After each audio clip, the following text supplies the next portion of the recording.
Peace, man. How's everything? Oh, I can't complain. Good, good. Very timely, man. I always appreciate that. Yeah, man. What you got in the background looks like some characters. Oh yeah, I've been on my pandemic vibe collecting these Marvel Legend pieces. I just got this Daredevil today. I've been posting and shit. This is the original costume. Oh, damn. You know what I mean? That's crazy. Yeah. Yeah. That's So I dope. kind of fucking lost my mind down here in the basement. You posted up in Brooklyn? Where are you these days? I'm in Queens. Oh, Queens. Okay, cool. I noticed that the pieces are pretty therapeutic. So I was thinking about doing a clubhouse on how therapeutic these action figures are for old nerds who like hip hop music. So I just what is it about it that makes them therapeutic? I think if you grew up a Marvel fan, and you have that type of imagination, I think when you put them in a scene or in the mind, or you remember them from what they were with the group or the story, it kind of brings you to a point of pure imagination, which is great for going back to zero, anxiety, and is really great for a writer or creative, and coming out of just chilling for a minute and being like, okay, let me go back to writing some shit. And then they're really dope. Like I got these custom Jordans from my Miles Morales. You know what I mean? So I don't want to make this shit about my figures. Yeah, that's ill though. So welcome again. We have with us today a very special guest, Pharoahe Monch, joining us on our Ambrosia for Heads, What's the Headline podcast. Man, I've been waiting for this for a long time, not just the podcast, but the album. You know, you just dropped the album, A Magnificent Day for an Exorcism. And I know you have been working on this for quite some time. Yeah, man. We've talked about it, you've been telling me about it, giving me like, hints, dropping things for like several years now. So having worked on it all those years, is it a coincidence that it was released 2 days after inauguration? I think a lot of things for the project have been landing and serendipitous, and the timing and a lot of things to do with numerology, and I wanted to release the record on the 13th of November. It was a Friday the 13th, and I had planned to do that, being the name of the band and all that. And my publicist was just like, "Yo, you've amassed a lot of good visuals and just assets in terms of for the project, because that's another thing that took long. I didn't want to just drop an album that was heavy without any visual assets, because I knew, like, from my experience, albums haven't been lasting that long. I would listen to something for a week and then it would disappear in my head. So the objective was to defeat that with this project. So I wanted to get some visuals. So we got them, some of the videos and the Tiny Desk performance, and then we just kind of strategized around releasing it, everything around the same time, so it could kind of make more sense to people rather than letting them figure out. It just so happened that the inauguration was of this type of magnitude because of the guy who was in. Trump was like, I don't know if I'm gonna leave or not, and it was just more, more wild than we ever imagined or ever seen in the history of the country. So it was perfect for the vibe of the record. Oh yeah, I mean the symbolism matched up perfectly with the title. Mm, So you open it up with Cult 45, which, first of all, that's just the wordplay on that is really, really dope. mm, But it sounds like, the first couple of lines are like a recipe for what's been going on in the country and how the cult formed around the former president. I'm not going to use mm, his name. mm. But I want to ask you, do you think that he was the symptom or the cause that led to that cult-like behavior? Um, I think he's just a pawn on the entire chessboard of this whole situation that we're experiencing, and just kind of cultivated and you know found a way to uh, magnify and attract those feelings that have been there, which is primarily what the album is about. It's just like those things are kind of rooted in a lot of what this country is about, and so it's just unbelievable to see them come to the forefront like they did. But they've always been there and present, and some of us have felt the vibration of that. Some of us have felt it firsthand and seen it firsthand and been talking about it in the underbelly. And you would get called a conspiracy theorist when you got deep down into the things that were really facts. uh and so this just kind of brought it to the forefront. But with the magnitude of all of this, I still think he's just a piece in the puzzle of the fabric of the poison, you know. So years back, like you said, uh, I started to see things like this, and I was like, you know what? If we're going to get back to zero, and this is beyond making music, and get to a place where I thought we would be in 2020, 2021 as a society, you know, 40 years ago, we would have to do some deep digging, have difficult conversation, and really exercise some things and talk about some things that have always been there that we never really addressed. And that's therapeutic in itself. It's a way to atone. And so that's when I started formulating this exorcism kind of concept. Mm. I know I just rambled a bit, but I hope I No. answered your No, question. no, that was dope. Yeah. And just on a quick follow-up on that, I saw an interview you did with, our good friend and colleague Soren Baker, and you Mhm. talked about that, how what your vision had been for where we would be in 2020, some 40 years ago. Can you talk about that, for the audience who might not have checked out that piece? Yeah, again, as like artist kid who went to art school, high school of art and design, big comic book fan, Star Trek fan, Star Wars fan. In my head, I was always peering into the future, uh, politically, socially, just what a better world would look like.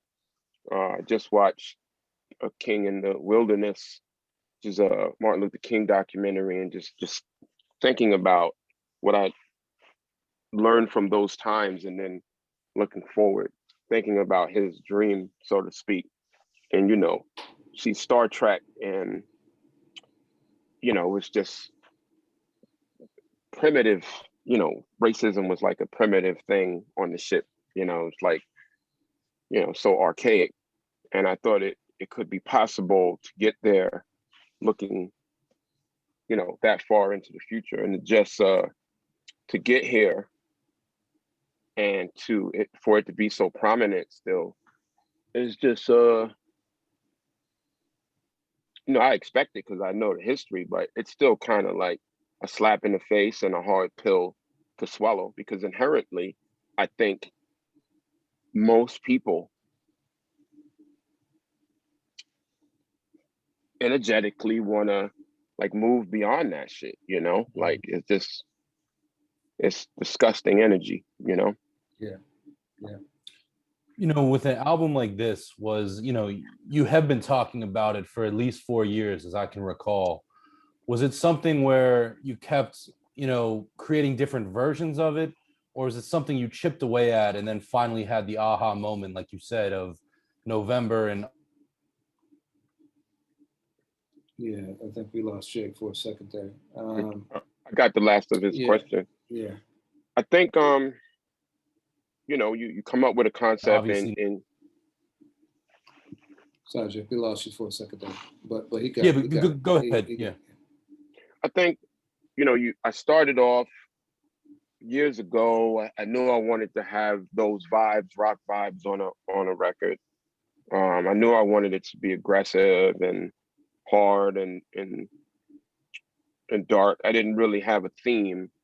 And so in the beginning, I might have been rapping over a fucking Led Zeppelin sample or a Black Sabbath sample.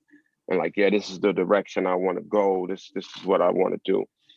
As it started to develop, I started to realize this is not really different from what I usually do anyway. And I wanted to, so to speak, be taken seriously on the other spectrum and on the other side of the rock shit. And I imagine, some random rock dude saying he was making a hip hop album and didn't know who Dilla was, or, we're thinking on this side, well, who the fuck you gonna get to produce it, and what would it take for us to embrace him on the hip hop side?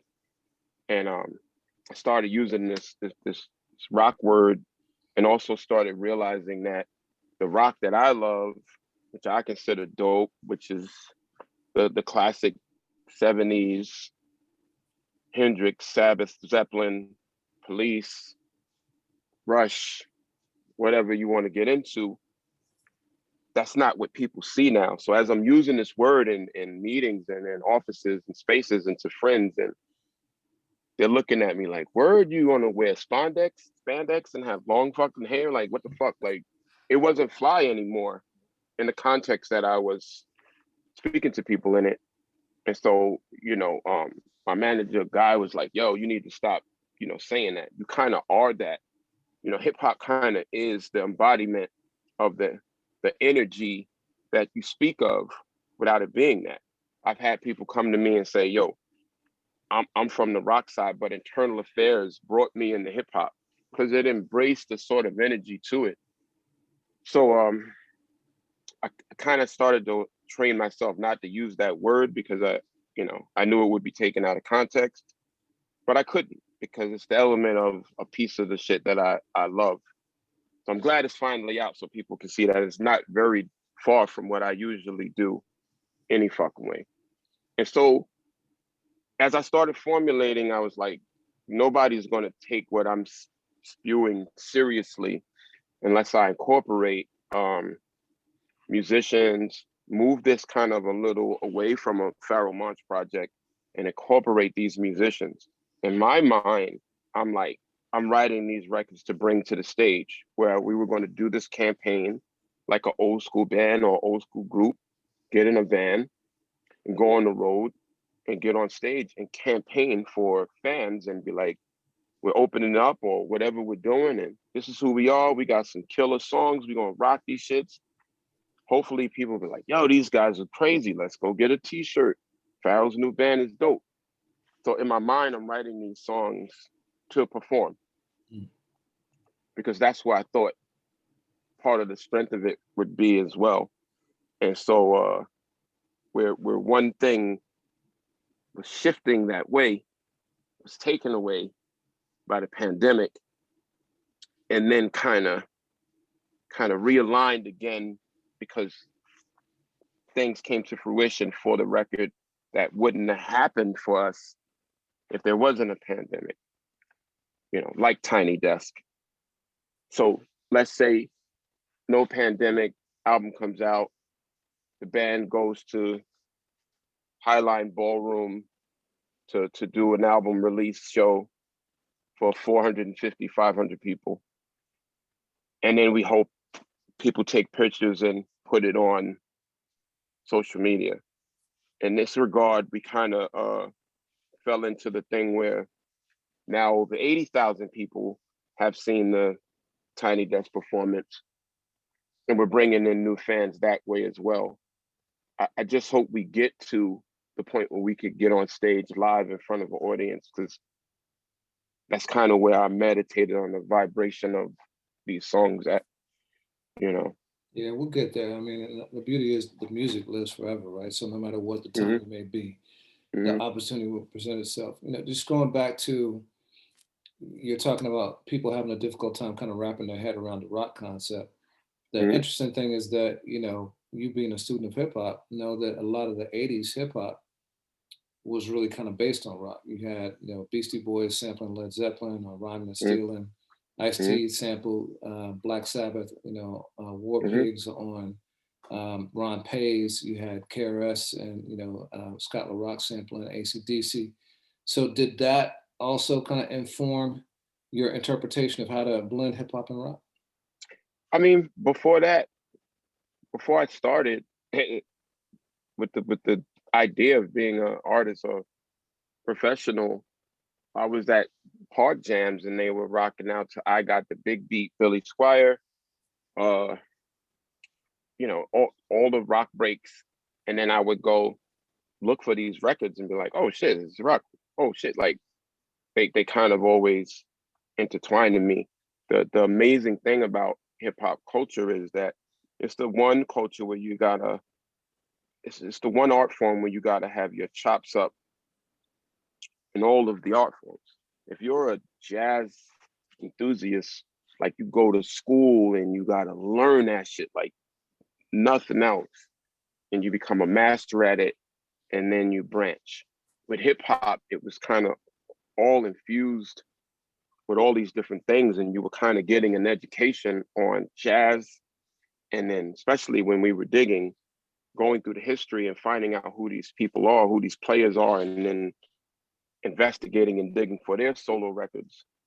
Same thing with rock. So you got to see how, or if drums are open here and whatever, you know. So I was getting like a little education, as well as, you know, my oldest brother was a rock head, fusion jazz head, and you know, I was always into it anyway. And just cats rhyming over the "I Got the Big Beat" break, you know, that's part of it. Yeah, yeah. Mm. So working with Daru and Marcus, both of who are just monster musicians. You know, the first time I saw Marcus was he opened up for Anderson .Paak at SOBs, you know, sitting right by the stage. I'd never heard of him, and I'm a guitar freak too. I love guitar, and I was like, this dude is not from this earth. Like he is just such a like gifted guitarist. But how did your process, your creative process, change working with musicians rather than producers? Well,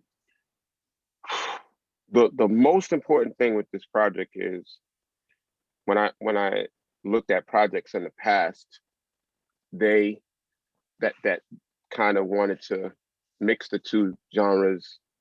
It was either too much rock, or it was loose, or it didn't have the hip hop temperament, or it didn't have the bars, or something was missing for me.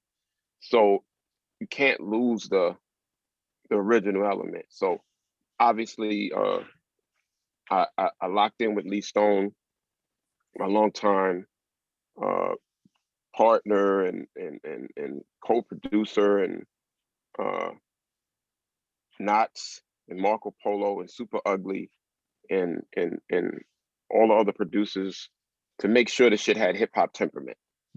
Because without that, what the fuck are we listening to? So and then when I'm incorporating and thinking about a Marcus Machado, I'm like, I don't want to use a Prodigy to fucking just play shit over or play along. So I was like, I really want to use you in a lot of spaces, as well as we created some song. We created a couple of songs on the project, wrote them from scratch. But in implementing you, I want you to be a lyricist on these songs and have your own verses. And I want people to get to your parts and be like, oh my God, I feel that. It's like he has 16 bars. It's like a verse. So to give him space to be a star that he is. And I think we did a good job of that on the record, because he really shines in a lot of spaces, and I wanted to make sure that, because my favorite bands, when I talk with my friends, they're like, nah, it's the drummer that makes the band, it's the guitarist. So, you know, people come, and I want people to, you know, I imagined an audience of people who don't know me from Simon Says, and they're just saying, if the guitarist brought you here, that's why I'm here too. And somebody hearing that, be like, they don't even know that's fucking Pharoahe Monch is the fucking group, man. That's crazy, you know.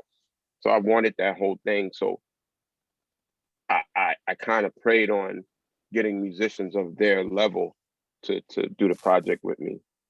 Yeah, I mean, well, they definitely did it justice, and seemed like you guys had a cohesive vision there too, despite having so many people involved. So that was cool.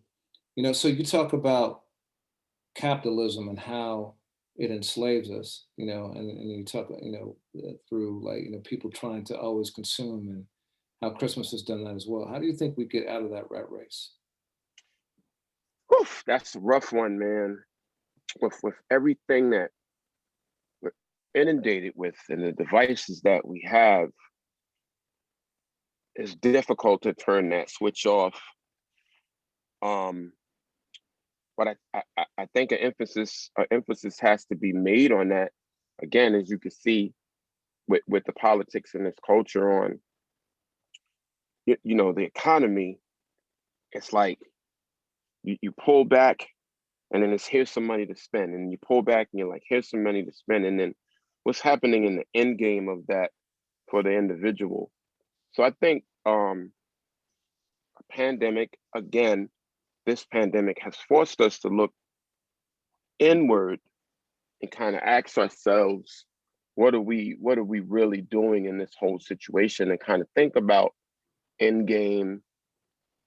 And even if this all opens up again, for me personally, you know, I'm thinking like, I wonder if people would go back to the crazy rat race and the frivolousness, and not taking a moment to sit in the backyard and watch the birds, and kind of get away from how we were all just running and chasing, and spend more time connecting and giving, because this is the ultimate demonstration of why it's important. And you could spend your life,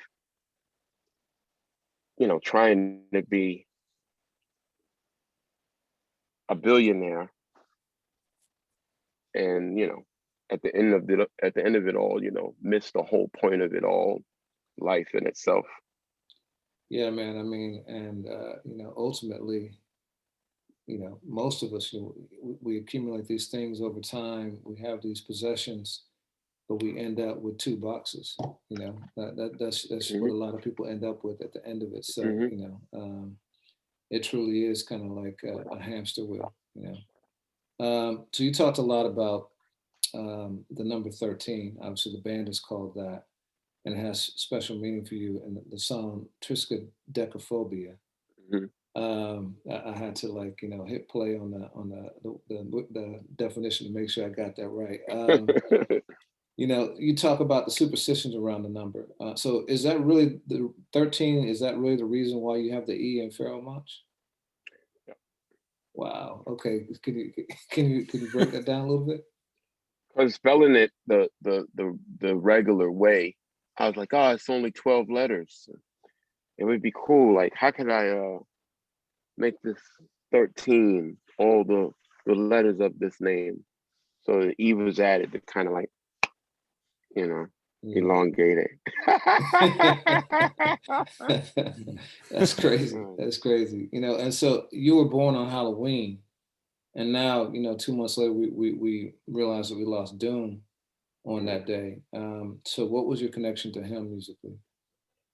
Oh man, I cried, you know, when I got the news. I'm a huge Doom fan. Not in the sense like I have all the vinyl and all the shit and all the toys, but in the sense that I think he embodied the purity of what I love about artists. What I love about an artist that finds his voice and finds himself in something that he loves, and he sticks to it, and he kind of, not because he bucked the system, but he was like, this is the way, this is the pure way of what I'm feeling. And everybody caught that. And that's a beautiful, beautiful thing to me. And it's inspiring. And it just says so much about how what we're told systematically is not the truth. And here's somebody who just was a magnificent embodiment of his own truth. And you could look at that. I could look at his songs, his career, and just that's what I would get. And I'm sure it pushed, not for me, not just because it was dope and the samples was dope and Madlib is ill and he's original and his voice is original, because it embodies something that I know to be true about art and for all artists and all creatives. And so it was heavy for me on New Year's Eve. It's a heavy year. And, I was like, come on, man. You know what I mean? Yeah. So, but yeah. And then, it's still hurtful because he's a hero in that sense. And so you wonder, like when I have the question about doom or palsy, like I'm choked up inside now because I'm wondering if I dealt with it, but I don't know if I ever will, because he meant a lot on another level outside of the music frame. Mm-hmm. And you guys clearly had that connection to the superheroes, the comics, too. Right. Yeah. And he we didn't chill or anything. We don't have any songs together. I was with him at a show in Paris that we did. He like performed and DJ'd, and me and Jean Grey performed as well. And then we were like backstage, it was closed off, and we were at like a circular table, and we were just kicking it, man. And I was just kind of picking his brain, and he was talking about how his process from thinking about what to write and on the paper went from that to a more flow of, let me just open up and let the things come to me, and then put them together, and I was like, that sounds about right from what I'm hearing from you, you know what I mean? Mm-hmm. So it's just an amazing conversation. That's dope. It's the vessel. Now, so you talked about your visuals a little bit. One of the things you put out was a kind of part explainer, but part teaser to the song 666. Mm-hmm. And in that you talked about, the reason why you called it that is that you were inspired by Ernest Hemingway saying that he could write a novel in 6 words. Mm-hmm. Made a bet. Mm-hmm. So first of all, I like your 3 6-word stories better than his. But how many of those did you have to write before you settled on those 3?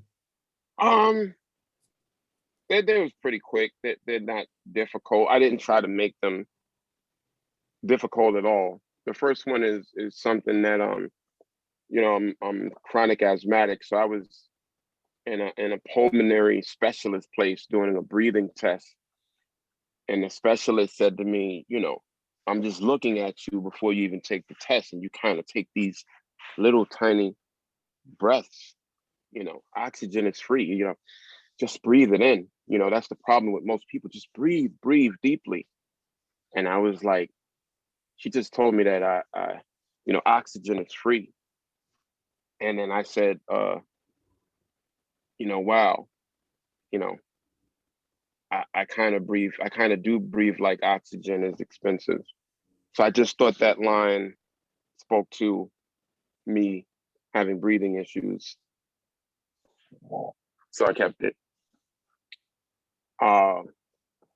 And I love you, take care, intensive. I just thought was fucking dope and disrespectful and weird. So So so but the basis of that song is to be sporadic, talk shit, talk battle rap shit over some music that I love, over a track that doesn't, a song that doesn't really have no arrangement, but has a roller coaster feel to it. So it was just some artistic shit that I wanted to do. So is the album out on vinyl? And you can order it. It's you can pre-order it now, and there's the pre-orders are available. So I guess it takes about a month or so to get your vinyl. So I gotta wait a month to figure out what you're saying backwards on that song? Yeah, because I can't say it on here because then everybody will run with it. But it's very fucking vulgar and vile. It's very racist and unprofessional and not PG and not politically correct. Basically, the setup is I say I move the crowd like I have Tourette's in the movies, and then I say a bunch of shit that I thought about, that if I wanted everybody to leave, that I would say, that I would just yell out, like fire. And so that's what's backwards, because when I went to get the permission from Black Sabbath, I was like, I can't have this in a song. They're never gonna let me use it. Right. This is some pretty fucked up stuff. That's ill. Yeah, so you talked about your breathing. When you got that news from the doctor, did you start to do breathing practices or meditation or anything to be intentional about it? I contracted asthma when I was 13 months of age, and my parents used to always say that. People would ask, "How long has he had asthma?" 13 months. 13 months old. And so very early on, that number was etched into my brain from a long, long time ago. And so as it became a catalyst and a gift and a curse, to where even when I was in grade school and junior high school, and I was like, what are you going to do? Because you're being hospitalized a lot with your life and your profession. It started to guide me to art and things. I'm like, you're not going to be able to be a football player or fireman. What the fuck you going to do? So as I steered towards art, and I have this issue, and I got towards emceeing, it kind of pushed me to fight against the lung disease and the way that I rap. So, like say Coltrane doing these long-winded runs with crazy lung capacity, where I would be like, how is he playing through this run so long?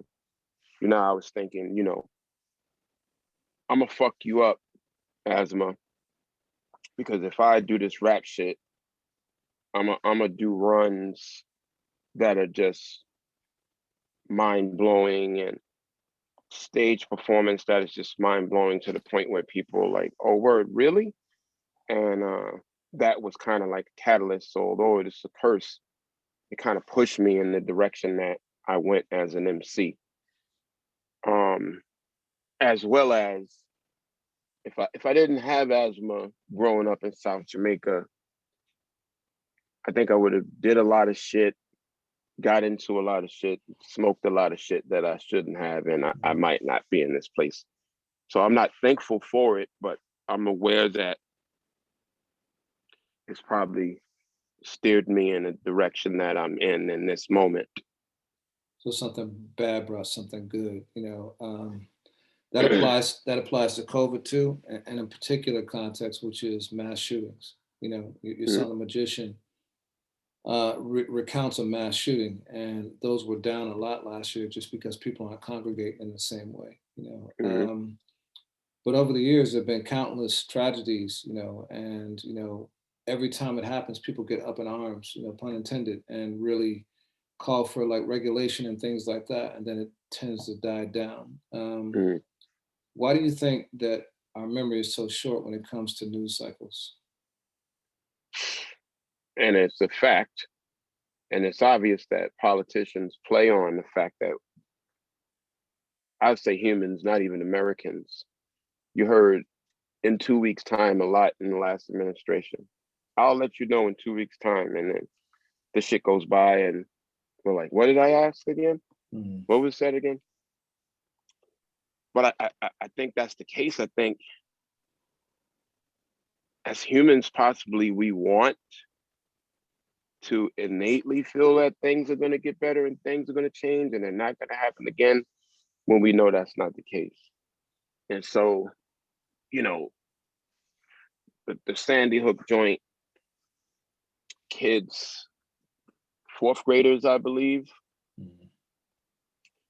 in a great neighborhood, white kids, children shot. You know, I was like, I'm sure we can move some legislation behind this.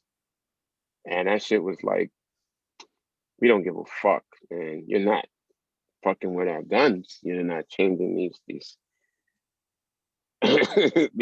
these rules and these laws. And after that, I was kind of like, all right, man, it's just pretty obvious what's happening here, and obvious that you know, without even doing research on it, that these guys have a stronghold on our government and politicians, and it's money behind it, and it's wickedness behind the shit in ways that, you know, we used to talk about when we would talk about conspiracy shit. So you just kind of get, you throw your hands up with it. And, you know, once the kids are all lobbying and pleading and begging for the adults to do something about it, it just was crushing. And so, you know, it's heavy on my mind.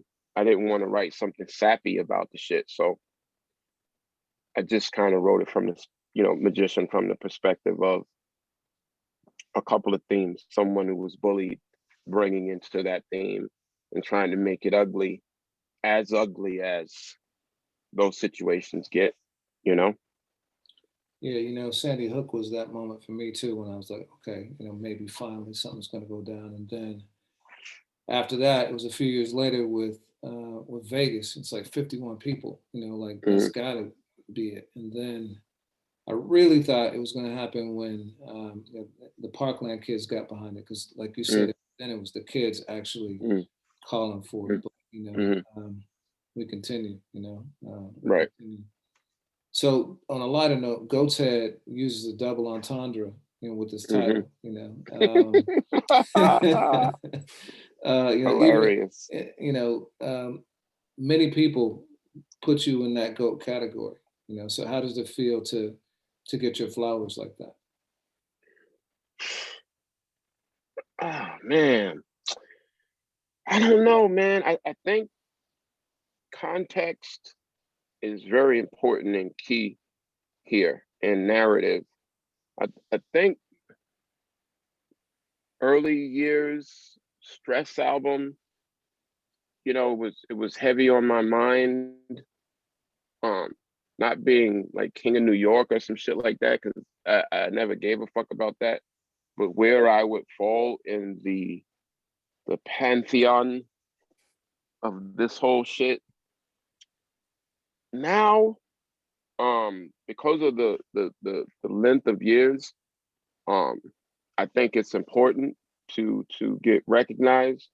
But in terms of like, I've seen the narrative have changed to you're one of the goats or a goat, which is really cool, because it's an objective, opinionated thing. That's fine with me. If somebody, you know, writes on my page or sees me and says, "You're my favorite MC," I'm not going to argue with them about why I shouldn't be, because my favorite MCs are kind of off kilt. I don't think they need explaining, but you know, they're just why they move me. So I'm very acceptant of it. But yeah, it's nice. It's nice to be in the conversation, It's nice to be in the conversation. But it's not something I harp on anymore because it's been years and years and years, and it's just clickbait shit. And I see things, and you know, somebody with a smaller range of the curve that they're grading on, or the range of music that they're listening to, and I think all of that is fine, you know. It's interesting because hip hop for a long time has been characterized as a young man's game, as a young Mm-hmm. person's thing. And Mm-hmm. really that extends to all music. Most artists really kind of have their best material in their early years. But if you think about it, so many artists in rap have really come into their own and put out their best material in their 40s. Black Thought, Royce, arguably Jay with 444. Mm-hmm. You fall into that category as well. What do you think it is about having more decades that's allowed you to be better at your craft? An artist should get better first and foremost, in whatever you're doing.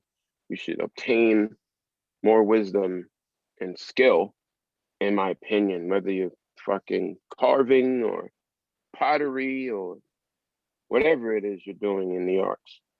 But in terms of a writer, you should gain more understanding and wisdom and topics, and you should have lived more life and have more understanding. And not, I think we were worried about what the topics would be at this point, because for our generation, these cats are just reaching this point, so we're hearing some of these artists for the first time in under this narrative. And so for me, even years ago, I was kind of welcoming the shit. I always looked at having um, a career and a long career.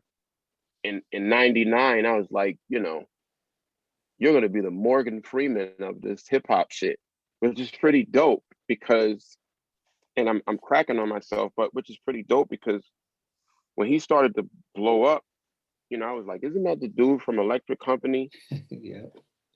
Which is which is some fly ass shit. I don't think it's whack at all. And so for me, Royce and all the people that you've mentioned, and particularly Black Thought and his freestyle and television, again, similar to Doom, his freestyle embodied beyond the bars. Like, Black Thought can rap.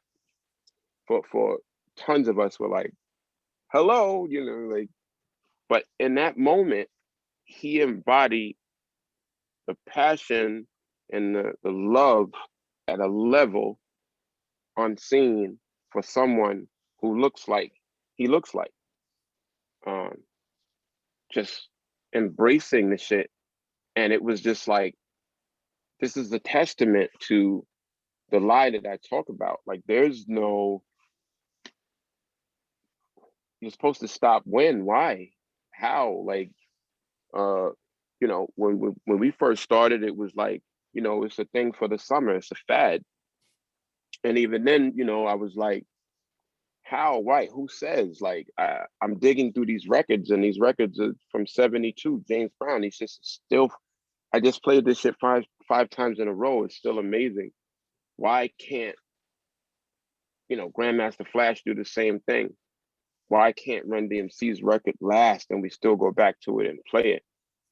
How do we grow from this thing that's still new into creating something that has shelf life to it? And when I started, I was like, I think I can make shit that has shelf life to it, and I want to do that. I don't want to do a summer fucking song and get money and be like, oh, that's just, I was like, I love this shit culturally. So from the onset, I was like, I saw this, I saw this version of myself from the beginning. You know what I mean? Like, what are you going to write like then? And what are you going to write about? I still think it's so much room from our perspective to write about things that the younger audience would be interested in. Because when I was growing up, I was listening to Stevie and Marvin and, you know, all the other amazing artists that were doing amazing music. And I was like, this shit is amazing. As a 12-year-old, this shit is amazing. You know, I'm singing these songs that I'm hearing in my house and it's good. I know it's good. I can feel that it's good.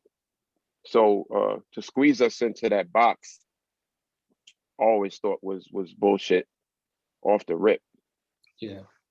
You know, I think part of that longevity is adapting your flow.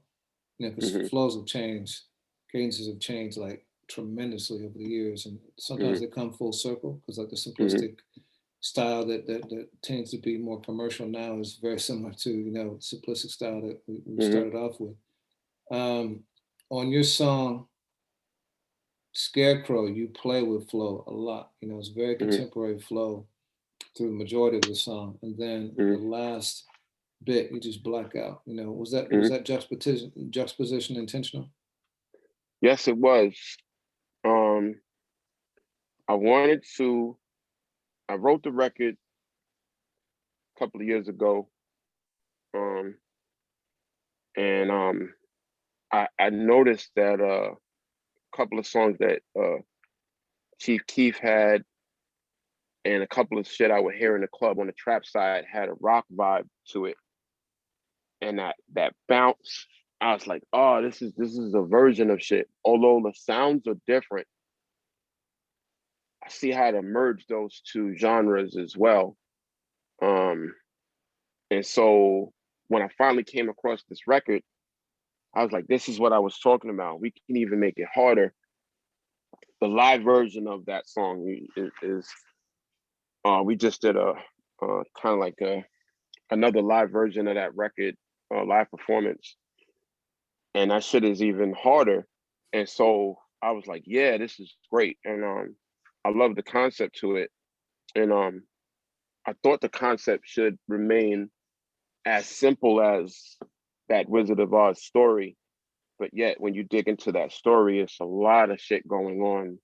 As simple as that movie may seem, there's a lot of themes going on in that shit. So I thought it would be cool to take that, something as simple as that, something as simple as that repetitive, part that I do, and push it and just make it about chasing, the dream or success, using drug references, but yet it's still about these are my bars and these are my songs, and this Dorothy was helping me to get my songs across or to get my career across using a bunch of different themes.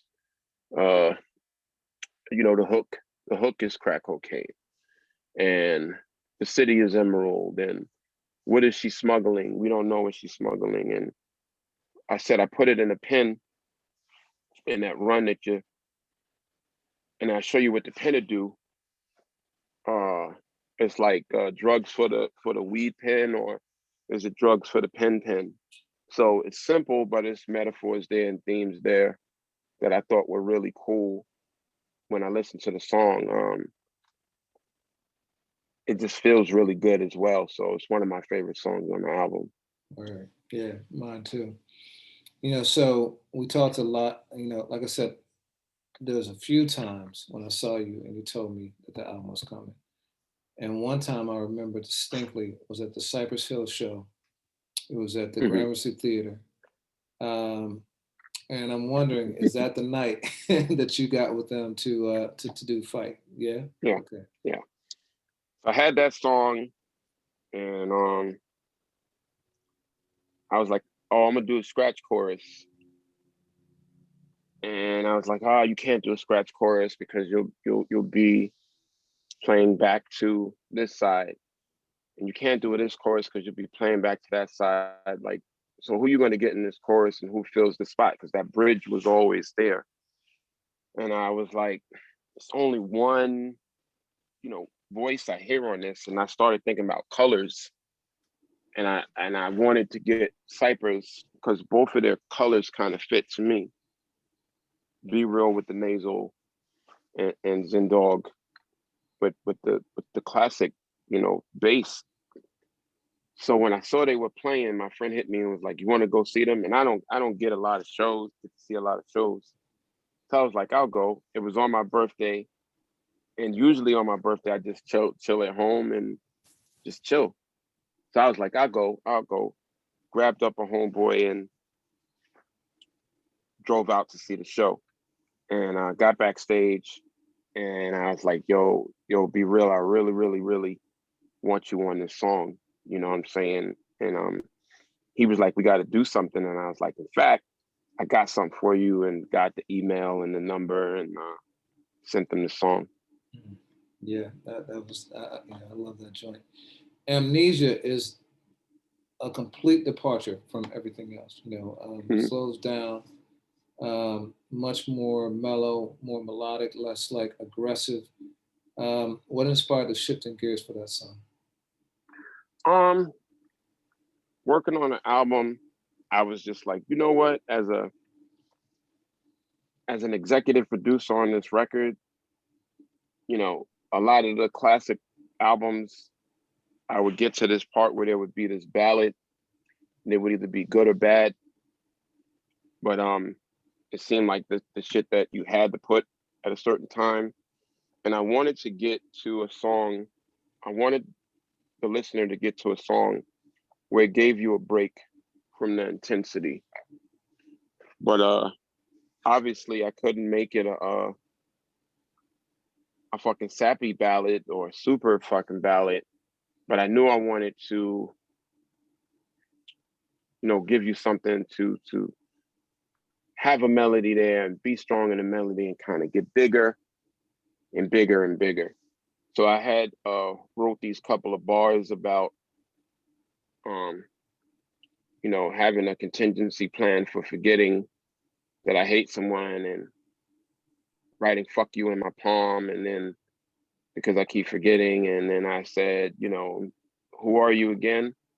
And then I look in my hand and I say, oh, fuck you, because I remember now, I hate your fucking guts. So I had devised this line about forgetting, and the original thought was do a whole verse about forgetting who you are very easily. It'd be very funny and also scary. And then I was like, you know what, you should make the whole theme around that for this song. And it's consistent with a couple of themes that are like that. And I was like, Alzheimer's and dementia. So I was like, yeah, you're trying to embrace getting older in your thinking and in your interviews. Why don't you write a song about getting Alzheimer's, so to speak, or getting dementia? So this character is, being hit with the realization that he's becoming forgetful.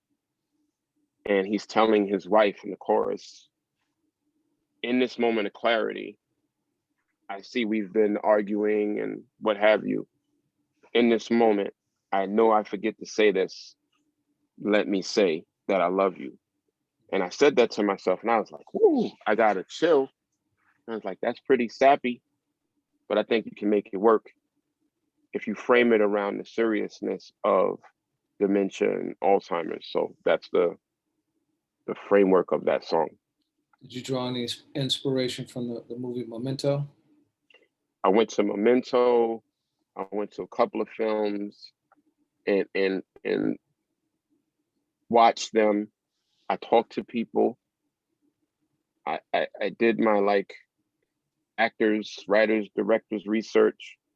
My sister-in-law, her mom has dementia, and was telling me things that are just so mind-blowing that I didn't even put in the song, because for most people it's pretty sad already, the record.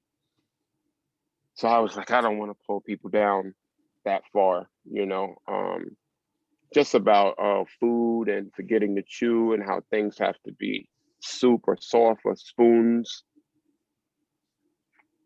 when they get their meals at a certain point, or just really not remembering, and even things about yourself, and going to the mirror, like me going to the mirror and be like, oh my God, when did this happen? You know what I mean? It's great. And as I was doing a lot of research, I was like, oh, that's rough to embody. Yeah. And so even though knowing how powerful words are, especially in hip hop songs of late, I've been like, you have a great memory. You have a great memory. You have a great memory. You will not, you will not use your memory.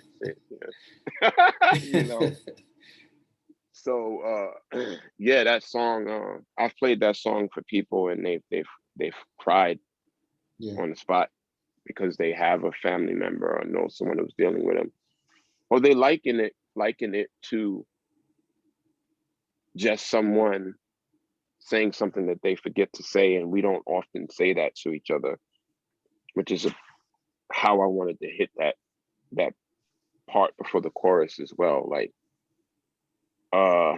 is that you singing on the chorus? Yeah. Yeah. You ever think about doing a full album singing? I know I can sing it when it's in the proper range, and when I feel it that it's honest. That's the only time I even fuck around. So it would have to be a bunch of honest ass songs in the same range. I am getting better, but not good enough yet to do an album that way, because it would have to be dynamic in ways that I don't feel comfortable yet. Like, I can hear when I'm out and off. I may not be able to execute as well as I would like, but I can hear it. It's not like my ear is like, American Idol, and I'm standing there and the people like, you fucking can't sing. And I'm like, I can't. Like, I hear when it's wrong and when it's right. There's some things I leave because I think it's important, coming from the writer and an MC, to leave a little struggle in there so people can kind of feel like it came from the heart. Mm-hmm. Yeah. Sometimes those songs, if they're perfectly sung, I feel like people don't feel like they can join along in with you in the shower, so to speak. Yeah. Well, this is an amazing project, but obviously you have a tremendous catalog too. And so, your solo debut is one of the all-time greats in terms of fares. It was off the market for a minute, out of print. How did it feel to get that re-released? It's amazing, man. Just for the fans to be able to, as a fan of music myself, to be able to be sitting around and be like, behind closed doors, we gotta keep that shit on lock. You know what I'm saying, son? Be like, oh, remember that record? And then be able to and go listen to the shit readily on the move in your car, like. And so that's just been a beautiful thing, as well as vinyl and releasing shit. And I did a 20th anniversary show at the Kennedy Center for it, and I brought out MOP and Prince Poe, and Fonte came out and did a song with me because they were in town to do a show. And it's just like you said, it's been really nice to have these things memorialized and etched there, and feel age appropriate for where I am in the career 20 years later after the release of that record. And that song, Simon Says, which still resonates. And I know how rare of a thing that is, that a song transcends generations. Like, I see cats doing these YouTube reaction videos still, and I'm just like, that's fucking phenomenal, Yeah. Another moment that might not be as widely recognized, but was still dope, was DJ Shadow put you and Nas on Drone Warfare together. How did it feel to get that one on the books for Queens? Oh man, amazing, amazing. Uh, just an amazing moment. He's one of my favorite MCs, one of my favorite artists. He's like top five in that. Obviously, Biggie, Jay-Z, and Nas, and in that era, and M. So that was just crazy and cool. A cool way to do it as well. And we had met up in the studio to listen to some of the songs from this album, and I talked about how I have such a revere him, and so if utilized again, I just wanted to be the right shit, and not like I got a beat, let me call Nas. And so that Yeah, was dope. Yeah. yeah. So if Amnesia was the point to let people pause and reflect and kind of start to process what they had just experienced, Kill Kill Kill was the climax, and that Mm, song, you say reality is not tangible when all you feel is rage. And last year in particular, there was a lot of rage. You had, mm, everything that happened after the death of George Floyd and the movement. mm, You had lockdown, you had the mm. election, but the rage has been building for a long, long time. What do you think has caused our collective rage, and how do we get it to subside?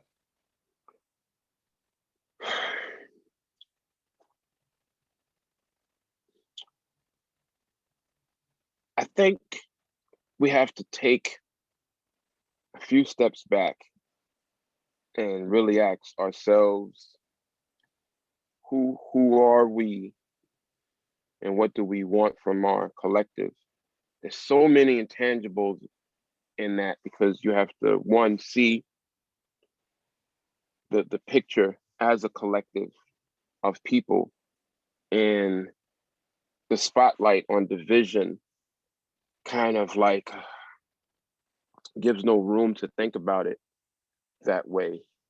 The the the underlying thinking in the album is that I know that there is a connected consciousness amongst people globally that wants to believe that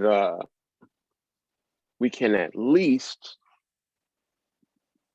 move out of this archaic way of thinking and respect each other in a loving, in an ultimate love way, an ultimate lighted, good vibration way. But you know, I think we're so focused in the moment that we would collectively have to take a couple of steps back and think about where we want to be, where we want our kids to be, and what we want that to look like. Because it's we're on the wrong trajectory right now. And again, it just goes back to, you know, not what the album is about, but the theme of the album in terms of a magnificent day for exorcism. Is like, what would you have to do to atone? Honestly, even for yourself, you got to go in there, and you can't put band-aids. You have to deal with those and heal those things. Same thing with the country, same thing globally. So, you know, first have to speak on it in a real way, in a therapeutic way. And that's how I think we begin to get to that moment where we can talk about that realistically and root out what those ailments are that are poisonous and demonic and need to be exercised. Album plug. Word. The album is A Magnificent Day for an Exorcism. Exorcisms are about evicting demons. So, final question: what do you think this world looks like without the evils? Ah, man, it looks like what I thought about some 40 years ago in class. Philosophers hovering around discussing the latest remedies, inventions, cures, fruitful vegetation, colors, great conversation, and being able to breathe and not have any weight and pressures that we have now. Kind of a weightlessness vibe. Sounds like a great place. I hope we make it there. Yep. Pharoahe Monch, A Magnificent Day for an Exorcism, out on streaming platforms now, on vinyl. In a month, you can hear that message. Thank you. Like, I really appreciate this. I appreciate y'all. Thank you, man. Appreciate it. All right. All right. Peace. All right. Peace. Peace.